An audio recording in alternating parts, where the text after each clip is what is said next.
Welcome back to the Hear From Her series, where we speak with outstanding women leaders and achievers in Singapore. In this episode, we are very excited to have Ms. Marie Soon with us today. She is the Vice President of the Inclusive and Sustainable Solutions at Mastercard. Mastercard is committed to making a meaningful impact by driving business towards net zero emissions and accelerating the transition to a low-carbon regenerative economy.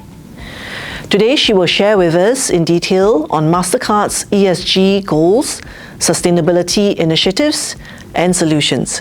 Welcome, Marie. Thank you, Selena. So the first question, what are Mastercard's long-term vision and aspirations on ESG vis-a-vis its ambitions on the business front? At Mastercard, we're deeply focused on aligning the why of our purpose with the what of our business strategy. Now, this approach really drives the long-term growth for our shareholders. It strengthens the trust that we have with our stakeholders, and it creates a more equitable world, one where economic opportunity is accessible to all. So at the heart of our strategy, we are focusing on the intersection of prosperity, people, and planet. So what we do is we ensure that our workforce reflects the diversities of the communities we serve, empower these communities to thrive, and we take collective action to preserve a healthy planet for all. Easier said, our commitments to environmental and social responsibilities are grounded by our core values, operating ethically, responsibly, and with decency. Now, these principles are not separate from our business. They are central to our ongoing success. And our goal is to be the trusted partner for data, insights, and technology, driving the positive impacts that improve quality of life for everyone. These efforts aren't just about philanthropy, as there may be this perception, but they are part of our sound business strategy, and more importantly, for us, they are the right thing to do. So by leveraging the power of our employees, technology, partnerships, and expertise, we are able to then create meaningful and long-term change that benefits both the society and our businesses. So I understand that Mastercard actually has a net zero by 2040 goal versus the more common 2050 goal that most companies have. Could you please share with us why did Mastercard decide to bring forward the time frame? Very good question. So at Mastercard, we believe in doing well by doing good. That's our big slogan. Our social and environmental initiatives not only differentiate us, but also drive real value for our business. We see this as a key to delivering long-term sustainable impact. So by embedding environmental sustainability into our business, offering sustainable consumer choices, enabling every transaction to contribute to a healthier planet, and helping the communities becoming more and more resilient to climate change, that's the credo. For several years now, we've been decoupling our own corporate growth from greenhouse gas emissions, and we remain committed to this task. Just sharing with you, in 2023 alone, we achieved a 13% growth in net revenue compared to the prior year, yet reducing our own total company emissions by 1%. We've really set ambitious targets and made significant progress. I'm proud to say that we were the first company in the payment industry to pledge to reach net zero emission by 2040, as well as the first to have our interim emissions targets set for 2025 approved by Science-Based Targets initiatives, aligning us with the critical 1.5 degrees Celsius climate trajectory. How do we do that? By harnessing the power of our products, programs, networks, we are now driving inclusive climate action. We are empowering people across the globe to strengthen their climate resilience while also seizing the opportunities in the climate transition. Now, this includes working with close partners to bring new environmental innovations to market, like our Priceless Planet Coalition, which we unifies consumers and businesses around climate action, and our Carbon Calculator, which helps consumers make more informed, sustainable choices. At the core of these innovations is our Sustainability Innovation Lab. They serve as our R&D center for sustainable digital products and a platform to co-create future solutions with great partners. We're also making a direct impact with products like Community Pass, which is a digital financial infrastructure designed to serve the underserved communities as they navigate both the risks of climate change and the opportunities rising from this climate transition. So Marie, I understand that Mastercard has launched various sustainable linked products globally, such as the carbon calculator, linked credit cards, wildlife impact card, and is also planning to remove first-use PVC plastics by 2028. That's correct. How did Mastercard think about the trade-offs and opportunities that sustainable products can present? Presumably, this requires buy-in from all your partners, and also the fact that recycled PVC plastics actually cost more. When we take climate action, we're also fostering more sustainable communities. So the prosperity of people and the planet are inextricably linked.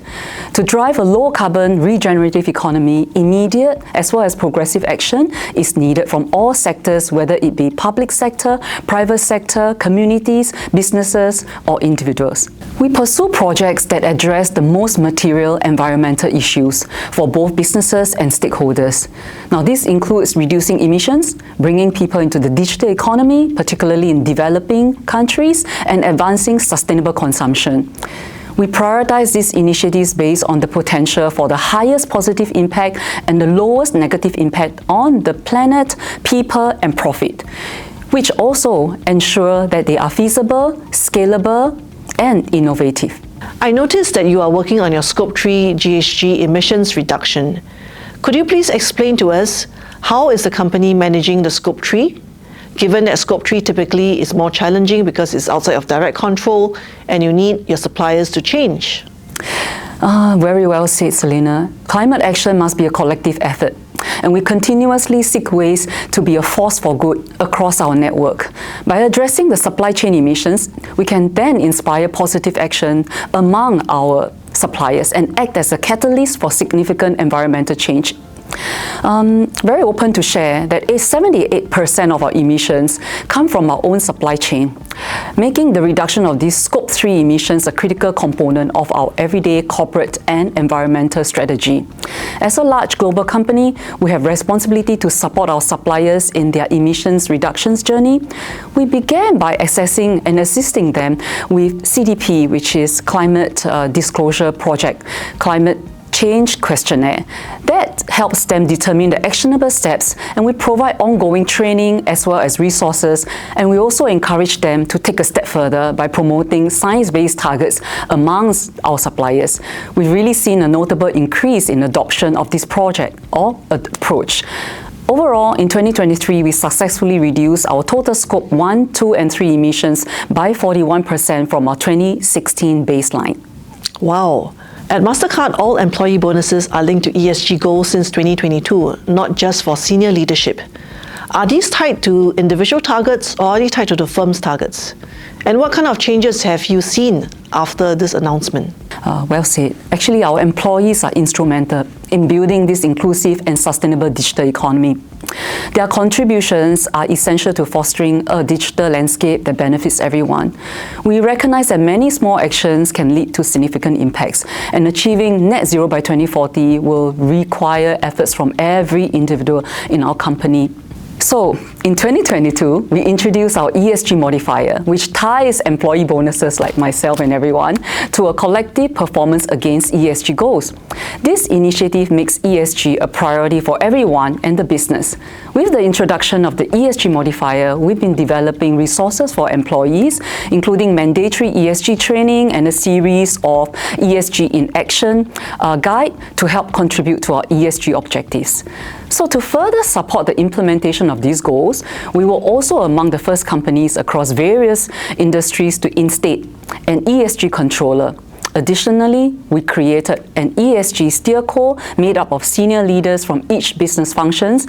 This committee has a robust governance structure and established communication cadence that is important to ensure that every colleague, every employee is responsible for key material topics that stays informed about our reporting, any regulatory changes, and allowing us to quickly adapt to businesses and ESG strategies effectively. Switching gears to the S in ESG, Mastercard is pushing for financial inclusion rather than just financial accessibility. So can you please share with us what is the difference between financial inclusion and financial accessibility, and why is the focus on women entrepreneurs?